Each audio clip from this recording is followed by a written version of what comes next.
Que sont les fractions? Il s'agit de nombres. Donc, comme tous les nombres, nous pouvons les lire, les écrire, les construire ou les placer, les décomposer et les utiliser pour des calculs ou pour des problèmes. Avant de les utiliser, il faut déjà définir ce que sont les fractions. Nous avons trois informations. Une barre de fraction, sous laquelle il y a un chiffre ou un nombre, et sur laquelle il y a un autre chiffre ou un autre nombre. Commençons par le chiffre ou le nombre du bas. Il s'agit du dénominateur. C'est le nombre de parts dans lequel on coupe l'unité. L'unité, dans le cas présent, est donc coupée en 4. Il s'agira de quarts. Ensuite, le chiffre ou le nombre du haut s'appelle le numérateur. C'est le nombre de parts que nous prenons. Ainsi, pour le cercle, pour le rectangle et pour la droite graduée, nous allons couper l'unité en 4 parts égales. C'est le cas en rouge pour le cercle, en bleu pour le rectangle et en vert pour la droite graduée. Maintenant, il va falloir prendre 5 parts.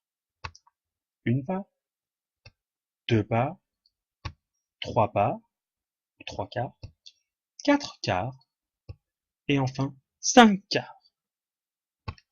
Prenons un autre exemple. Dans la fraction 3 huitièmes, le dénominateur est 8. L'unité doit donc être coupée en 8 parts égales. C'est le cas pour le cercle, avec 8 parts rouges, pour le rectangle en bleu, et pour la ligne graduée en vert. Ainsi, il va falloir maintenant prendre 3 parts.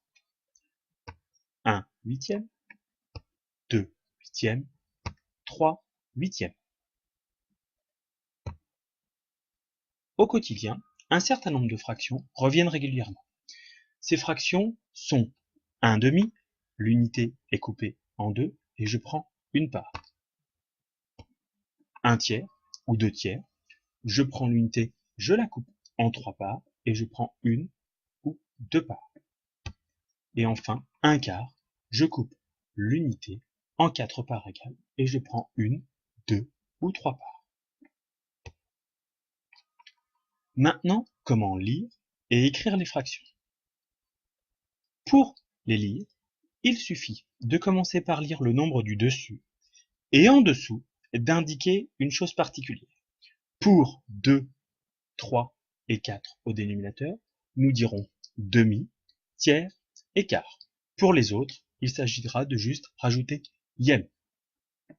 Cette fraction, barre de fraction 2, se lira donc 7 demi. 5 tiers, 18 quarts. Et pour les autres, il suffira de dire 3 sixièmes, 12 dixièmes ou 2 21. Ensuite, cherchons à comprendre comment se situent les fractions par rapport à l'unité. 5 sixièmes, l'unité est coupée en 6 parts et je prends 5. Je n'ai pas donc pris les 6 parts, je n'ai pas pris l'entier de l'unité, donc cette fraction 5 sixièmes est plus petite que 1. Pour 3 tiers, j'ai coupé l'unité en 3 parts égales et je prends 3 parts. J'ai donc pris toute l'unité. 3 tiers est égal à 1. Pour 11 quarts, je coupe l'unité en 4 et je dois prendre 11 parts. Je vais donc avoir besoin d'une unité, 4 quarts, d'une deuxième unité, 4 quarts, et sur une troisième unité, de 3 quarts. J'ai donc une fraction 11 quarts qui est plus grande que 1. De la même manière, 12 quinzièmes est plus petit que 1. 23 23e est égal à 1. Et 10 huitièmes est plus grand que 1. Pour les fractions plus petites que 1, nous pouvons dire que la fraction est plus petite que 1 lorsque le numérateur est plus petit que le dénominateur. La fraction est égale à 1 quand le numérateur est égal au dénominateur.